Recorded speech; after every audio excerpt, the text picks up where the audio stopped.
Terima kasih atas kesempatan yang diberikan. Perkenalkan, nama saya Febrina Mariana Wisan, NIM 18704019 kelas A. Mata kuliah penulisan ilmiah.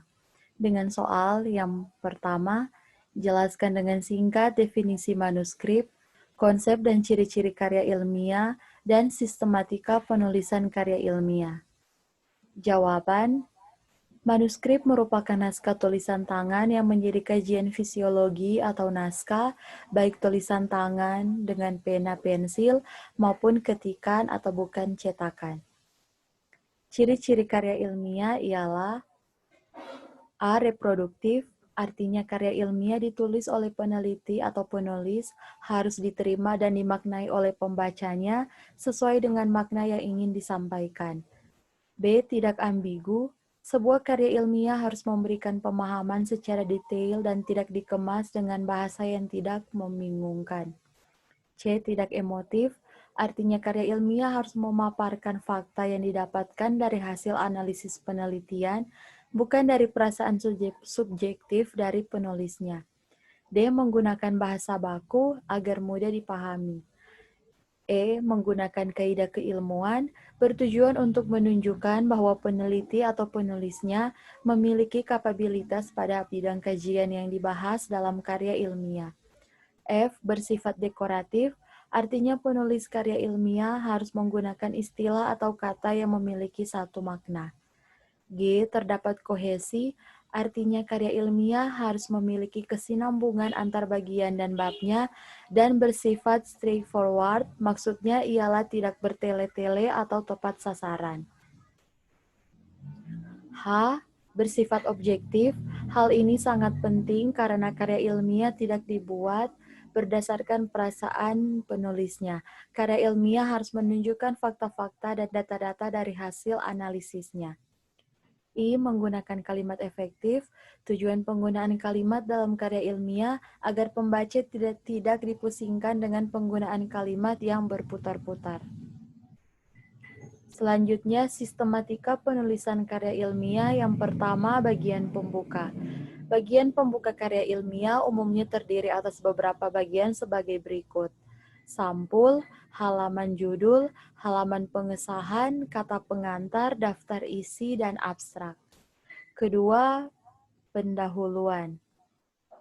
Setelah membuka dan membaca bagian pembuka, kita akan disajikan dengan bagian pendahuluan yang menguraikan perlunya dilakukan penelitian terhadap suatu masalah, perumusan masalah yang mempertanyakan suatu fenomena, pembatasan masalah, serta tujuan dilakukannya penelitian.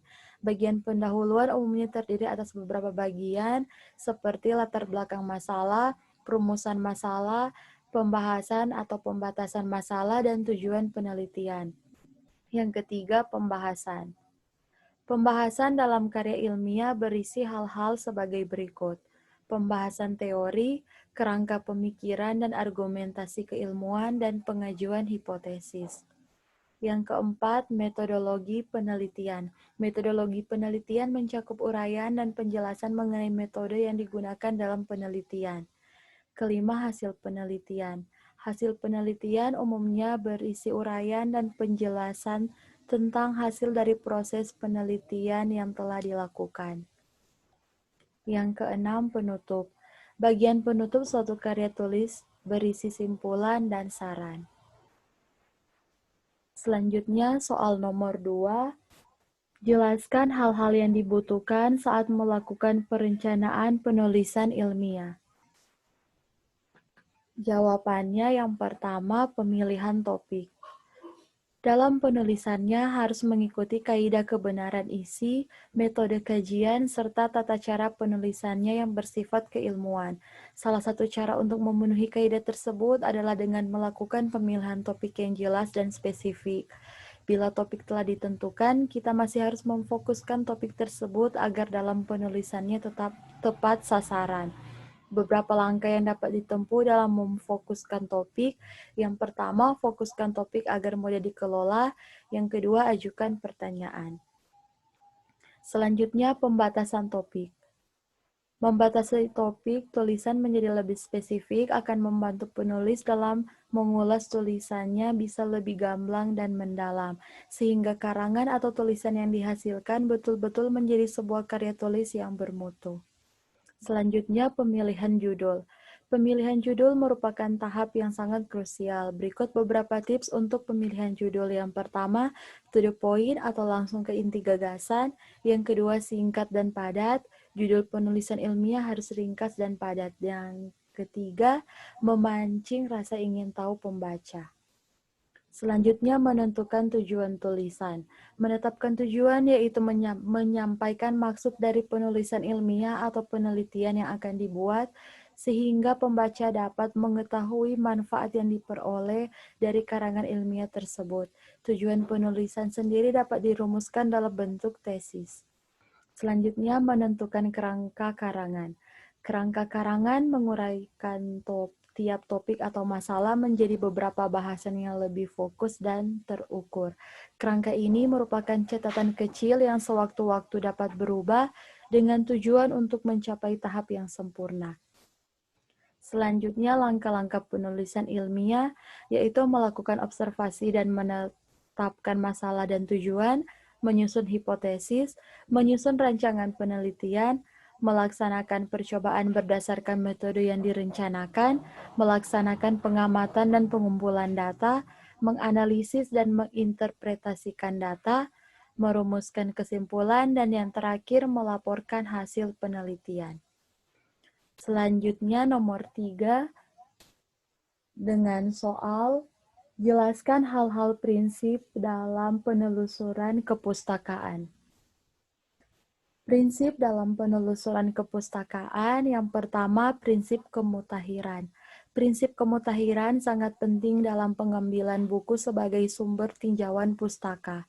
Hal ini karena ilmu pengetahuan selalu mengalami perkembangan. Suatu teori efektif pada masa periode tertentu, tetapi kemungkinan pada masa periode berikutnya sudah ditinggalkan karena tidak sesuai dengan perkembangan zaman. Dengan prinsip kemutahiran, maka peneliti dapat memberikan alasan-alasan sesuai dengan perkembangan ilmu yang ada di zamannya.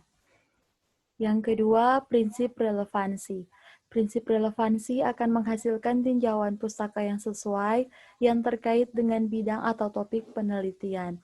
Suatu teori yang tidak ada hubungannya dengan penelitian seharusnya tidak dikemukakan dalam tinjauan pustaka karena akan mubazir, tidak akan memberikan dukungan pada hasil penelitian. Selanjutnya nomor 4 dengan soal uraikan secara singkat, padat, dan jelas mengenai etika penulisan ilmiah. Etika penulisan ilmiah merupakan norma atau standar aturan perilaku yang harus dilakukan oleh penulis tentang baik dan buruknya cara penulisan ilmiah.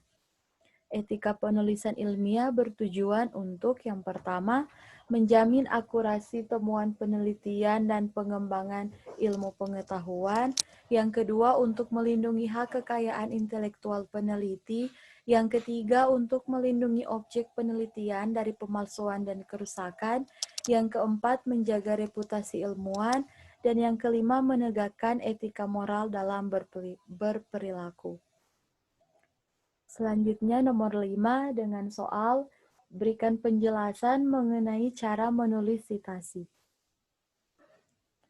Penulisan sitasi dapat dibagi menjadi dua bagian, yaitu yang pertama brief, yang mengacu pada cara sebuah karya dikutip, baik di badan teks atau di catatan kaki.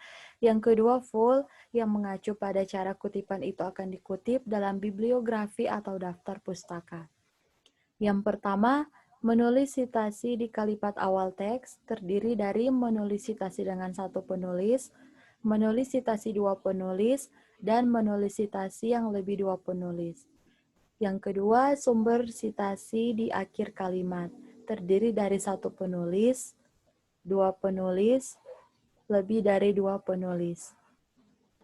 Yang ketiga, cara menulis sitasi dengan dua sumber referensi atau berbeda atau lebih. Yang keempat, cara menulis sitasi tidak ada nama penulis. Tidak dapat dipungkiri saat membuat sitasi akan ada beberapa referensi yang tidak mencantumkan nama penulis.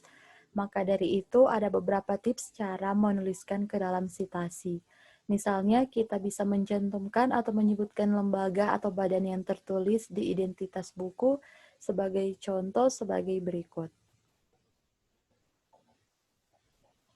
Sekian dan terima kasih.